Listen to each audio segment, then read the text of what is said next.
හතර දැන් විපක්ෂයේ හතර කට්ටියක් හතරට බෙදිලා එක එකනා කා කොටාගෙන මං හිතන්නේ මයිල් ගස් විතරයි ඉතුරු වෙලා තියෙන්නේ එකිනෙකාගේ එවැනි තත්ත්වයක් යටතේ ආණ්ඩුව අභියෝගයට ලක් වෙනවා කියලා කවුරු හරි කියනවා නම් ඒක මනෝරාජිකයි. හැබැයි මෙහෙම ප්‍රශ්නයක් තියෙනවා. මේ ආණ්ඩුව මම දැක්ක කුසල් පෙරේරාත් කියනවා බලන්නකෝ මේ නෑ බලන්නකෝ කියලා කුසල් පෙරේරා කලගාටු වෙලා. කුසල් පෙරේරා කියන්නේ මධ්‍යම පන්තිකේ.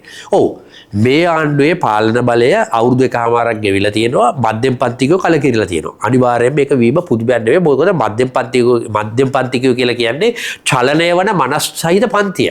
එහාට මෙහාට දුවනවා. තමගේ ආදායම අඩු වෙනකොට ටක් ගාලා අනිත් පැත්තට යනවා.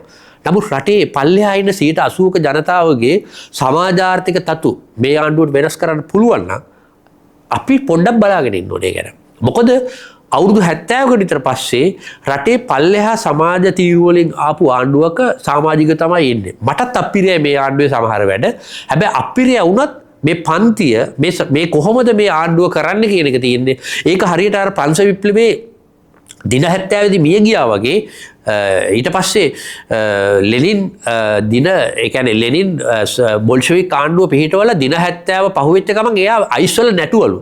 නැටුවේ මොකද ලෝකේ ශ්‍රේෂ්ඨම පරීක්ෂණය අර පංච විප්ලවයට වඩා පැවතුණා කියලා. ඒ වගේ මම කියන්නේ මේ ආණ්ඩුව ඇත්ත පරිපාලන වශයෙන් කක්ක ගොඩක් වුණත් මේක පහළ සමාජ තීරු ලංකාව පාලනය කරන පළවෙනි අවස්ථාව. ඒ නිසා මේ ආණ්ඩුවට වඩා ඉහළ බුද්ධිමය ප්‍රශක්්‍යතාවයක් තියෙන ආණ්ඩුවක් හදනවා මිසක් පල්හොරුන්ව ආයිසරයක් මේ පාලනය වෙනුවට ආදේශ කරන්න අපි නම් කැමති නැහැ. අපි විරුද්ධයි. ඒ වෙනුවෙන් මරාගෙන මැරෙන සටනක් අපි කරනවා ඉස්සරහට.